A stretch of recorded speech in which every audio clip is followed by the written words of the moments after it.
Okay, in this question, what we're looking at is some questions relating to sampling distributions and the mathematics of sampling distributions.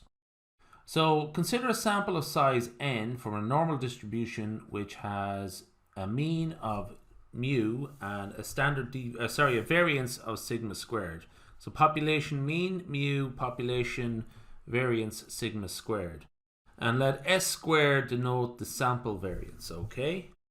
Now, state the sampling distribution for, I'm going to call this the test statistic, and it's a very important feature of a lot of these questions there, okay? It's not exactly a test, well, it is a test statistic, but it's more than that, but I'll just call it a test statistic. For n minus 1 times s squared over sigma squared, so specify the sampling distribution for that, and specify an approximate sampling distribution for this expression when n is large, when we have a large sample. When you think of something, when you hear something like that, you should think really in the first instance of the normal distribution. Now, so for n equals 101, calculate an approximate value for the probability that s squared exceeds sigma squared by a factor of more than 10%, which is to say the probability of s squared is greater than sigma squared, or 1.1 sigma squared. Okay, so what I'm going to do actually in the first instance is just look at that expression there.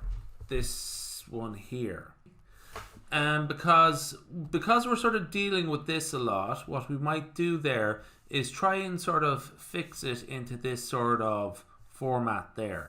So what I'm going to do here is re-express that as sigma squared, or s squared over sigma squared greater than 1.1. But what I'm also going to do here is be a little bit smart. And so rather than express it as 1.1, what I'm going to do there is express it as 110 all over 100. Okay? Now the reason for that is that I can cross multiply both sides by 100. Actually, I'll give you a sneak peek of what I mean by that. So essentially what I can do there is, starting with this expression here, I can re-express it as 100 times s squared all over sigma squared greater than 110. Okay, so really it's just starting out here and try and sort of rearrange it into a format that works with that expression, that test statistic expression, because that's very helpful for us, because we have straightforward definitions that we can use with that test statistic. Okay, so that's actually answering the second question, but we'll just go back to the normal run of things as for the moment.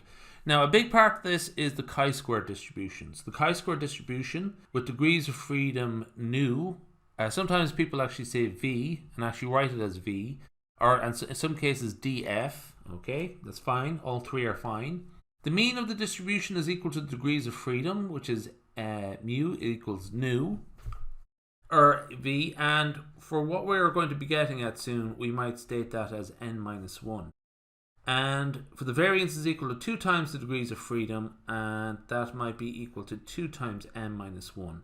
That's sort of handy to remember throughout when you're tackling with all of these questions, just the sort of key characteristics of the chi-square distribution. So let's go down here a second now. And the question actually asks us for a statement there. So it gives this test statistic, okay, that we were given in the question. And you probably should know with a lot of the when you sort of expect it. So that expression there, and what we say is that it's chi-squared with degrees of freedom n minus 1. That's all. Just a statement of that. So essentially have this in your mind ready to go. Now the second thing is that how we approximate that when the distribution is large.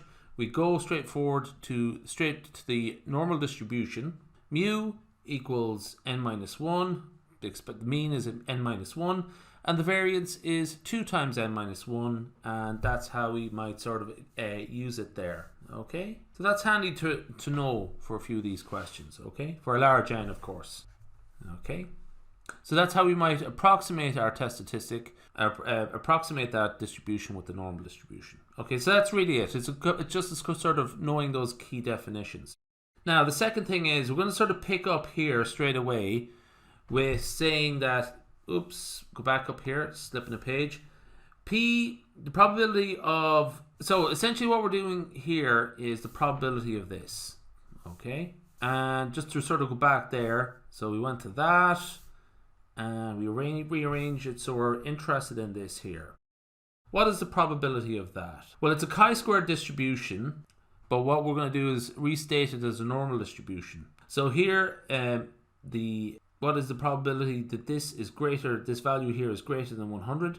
When the mean is 100, okay. How did I know that? That's n minus 1, mu. And the standard deviation is the square root of 2 times n minus 1. And the value that we're particularly interested in there is 110, okay. So it's essentially using this here. Whoops, didn't mean to do that. Okay, so this is getting into a normal distribution, and hopefully you should be sort of familiar with this stuff now. Essentially what we do is calculate the z value, 0.707, so the probability of z being greater than 0.07707, okay, is from, you should be familiar with that at this stage. If you're tackling these questions there, it should work out to be 24%. So I'm going to take a pause now and get set up for the second half.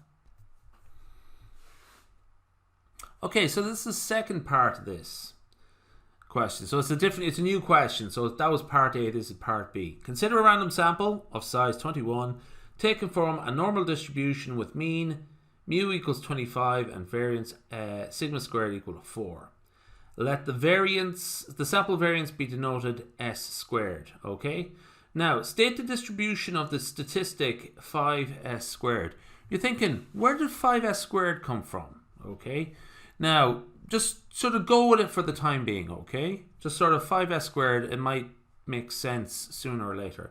And then find the variance of the statistic s squared. Okay, so what we're going to do here is sort of remind ourselves of the key facts, okay? So the sampling distribution is characterized as follows. Now, here n is equal to 21. Sigma squared is equal to 4, okay? So n minus 1 is 20. Sigma squared is equal to 4. That actually works out to be 5 squared, okay? Let's just go back up there. See him there? Okay. So, when we work it out, 20 over 4 works out to be 5 squared. So, 5 times s squared is a chi-squared distribution with a degrees of freedom equal to 20. That's it, really. It's just trusting this expression here, okay? Try and get everything in terms of that.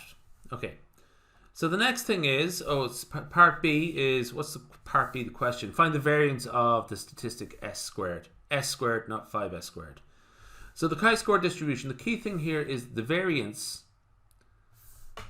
of 5s squared. It's chi-squared normal, is the variance, the 5s squared, it's a chi-squared variable with degrees of freedom 20, okay? The variance of that is 2 times n minus 1, which is 40, okay? That's using the stuff we used earlier on, okay? So the variance of 5s squared is equal to 40, okay?